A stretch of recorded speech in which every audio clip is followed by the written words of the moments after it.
I met him at the hospital. I have congenital heart disease, and the doctor said I wouldn't live past 18. The first time I saw him was in the garden behind the hospital. The sunlight was blinding, and I raised my hand to shield my eyes, seeing him sitting in the shade of a tree. The shadows obscured his expression, revealing only his thin, sharply defined jawline.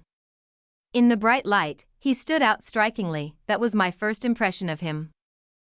The second time we met was in the corridor at night. My ward was in the most secluded corner of the ward, with no view outside. Late at night, I often walked alone to the largest window at the end of the corridor to look at the world outside. That day, he was already standing there. He was thin, quiet, one hand pressed tightly against the cold glass.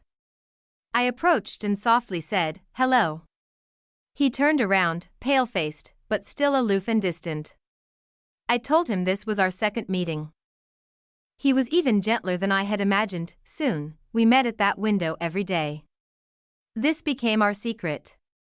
I gave him the snacks I'd hidden during lunch, and he gave me the candy he'd hidden himself. In our daily companionship, I fell in love with him. I never told him I was a person with no future. Time passed so quickly that I almost forgot I wouldn't live past 18. That day, it rained incessantly, and I fainted on my way to find him. Before losing consciousness, I saw him running frantically towards me. When I woke up, he was by my bedside, his eyes filled with worry.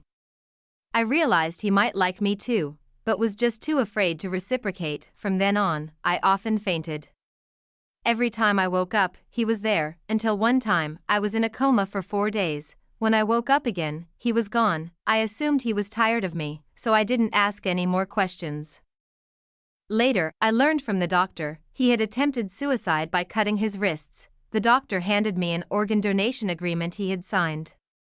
He had carefully calculated the timeline to ensure his organs could still be used after his death.